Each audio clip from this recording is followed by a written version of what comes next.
زود عليها بقى قلاح الذره محطوط عليها براد شاي عشان لما تموت تموت بمزاج. ولسه عارف بقى من قريب ان كلمه يتمشى او تتمشى عيب وما ينفعش تتقال. عدد الطلاب عندنا في الفصول حوالي 40 طالب، هناك 400 في الديسك.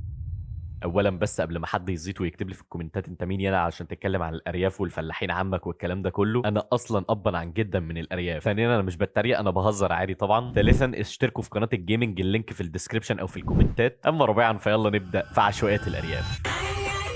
المصطلحات في الارياف من اغرب الحاجات اللي ممكن تسمعها هناك. يعني مثلا انا كنت هناك في مره، راجل كبير وقفني وقال لي ممكن لو سمحت تجيب دي علشان طارت مني. فبغض النظر عن العشم بتاعه ان هو وقف عيل صغير لا يتجاوز عمره ال8 سنين ويقول له كلمه بالبشاعه دي، انا فضلت واقف متسمر في الارض ساعتها وباصص له بصه ايه يا راجل يا محترم اللي انت بتقوله ده، مش عيب على سنك؟ بس الحمد لله طلع مش قصده على البت اللي كانت ورايا، وطلع قصده على حته قماش. مش عارف مين اللي جه في دماغه الفكره العظيمه دي وقال يا سلام، دي هيبقى اسمها الشطوره. وكلمه قرص بقى دي هناك بيستخدموها في اي حاجه، قرص طعميه، قرص غله، قرص جله، قرص بعج. وتقريبا ليهم علاقه غريبه مع الديوك، ديك النهار، ديك الليله، ولسه عارف بقى من قريب ان كلمه يتمشى او تتمشى عيب وما ينفعش تتقال، عشان دي معناها لا مؤاخذه في اللفظ بيسهل. يعني تخيل تبقى هناك وتقول للواحد معلش انا هنزل اتمشى شويه في الشارع، يقول لك لا حول ولا قوه الا بالله. طب والحمام يا ابني اللي في بيتك؟ وانت يعني ما تعرفش الراجل ده مجنون طيب، ولا انت اللي جاهل ولا ايه بالظبط؟ وطبعا مش هجيب سيره الترومبا والطرنش، او بمناسبه الطرنش احسن لكم يعني ما حدش يبحث عنه علشان يعرف يكمل يومه وهو عقله سليم ومعدته برضه.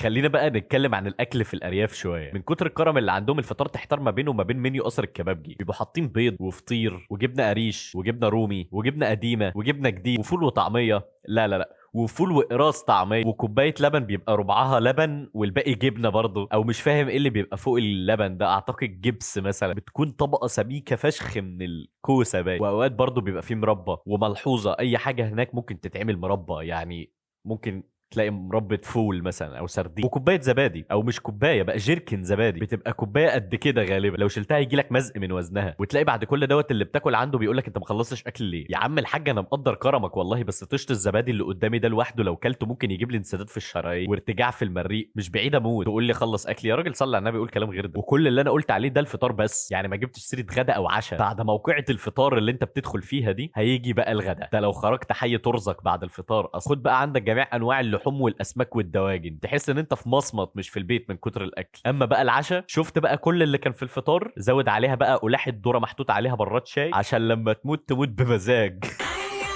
تيجي بقى المدارس الحكومي والدروس الخصوصية خاصة في الأرياف، نفس اللي بيحصل في المدارس في القاهرة بيحصل في الريف بس اضرب في 10. عدد الطلاب عندنا في الفصول حوالي 40 طالب، هناك 400 في الديسك. عندنا لو انت جامد ممكن تاخد في كل ماده درس، عندهم بياخدوا في كل درس ماده، ممكن تلاقيهم بياخدوا 3 دروس في الماده حرفيا. عشان هناك انت لو ما طلعتش الاول على القاره انت كده يبقى فاشل ومنبوذ وملكش مكان وسطهم. يعني كنت اعرف واحد هناك امه بتديله 3 دروس في الرياضه، في الاخر جاب 57 من 60. طبعا عايزين اقول لكم ايه اللي حصل فيه؟ ما انا قلت لكم كنت اعرفه.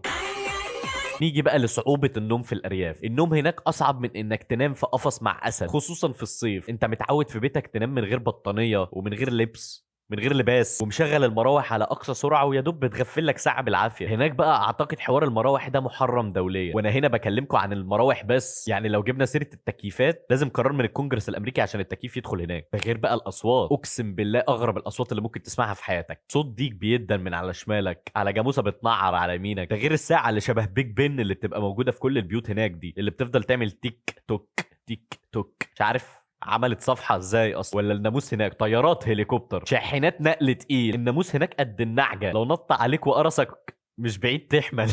كت كت. وده بقى هيودينا لحاجة تانية. الحشرات في الأرياف لو القائمين على ناشونال جيوغرافيك صوروا هناك هيكسبوا ذهب. أقسم بالله دي مش حشرات طبيعية، من كتر ما شكلهم وأنواعهم غريبة الناس هناك بتقول يا نهار اسود دبانة. يعني أنا بسمع إن الديناصورات انقرضت، ما كنتش أعرف إن هي صغرت في الحجم وساكنة هناك. ولا صغرت إيه بقى؟ ما هو لا مؤاخذة يعني ما فيش ناموسة بالحجم ده تبقى هتموت وتنام يا عيني وتلاقي تيركس ابن جاي يمص من دمك، او تعبان اناكوندا مصطفى محمد جاي يعضك من طين. موضوع صعب قوي يا جماعه والله العظيم. لما تصحى تلاقي تنين واقف لك على الحيطه. يعني اعتقد ممكن شركه ديزني تروح تعمل هناك جزء رابع من تنانين سباق الى الحافه وتسميه تنانين سباق الى المنوفيه.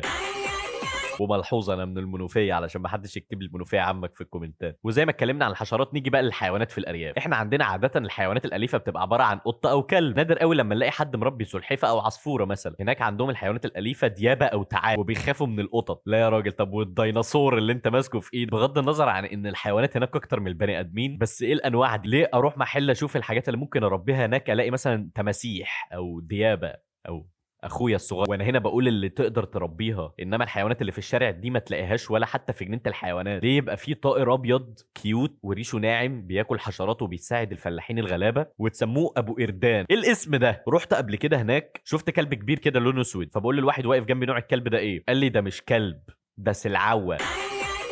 مراكز الشباب في الارياف بقى دي من اكتر الحاجات العشوائيه اللي شفتها في حياتي. لو ما تعرفوش، حجز ملعب الكوره هناك الساعه ب 40 جنيه، ولو حجزت ساعتين هتاخد كارت ب 200 هديه. اما بقى لو حجزت ثلاثه فمش بعيد تاخد الملعب ذات نفسه. بجد والله من كتر ما الدنيا هناك لسه بخير ده سعر الملعب بجد. بس تجربتي هناك مع حمامات السباحه مش احسن حاجه. الميه بيبقى لونها غريب بس مش قوي يعني، بيبقى لونها اخضر او بني وريحته مش ولا بد برضه حلبه. والكراسي هناك لو قعدت على واحد منهم ما اعتقدش هتقوم وانت ظهرك سليم. بصوا بلاش تدخلوا حمامات السباحه هناك، يعني ربنا رزقك بترعه هي اصلا نفس حمام السباحه اللي هناك، بس الفرق ان حمام السباحه الدخول بفلوس وفي الترعه لبسك وغوص.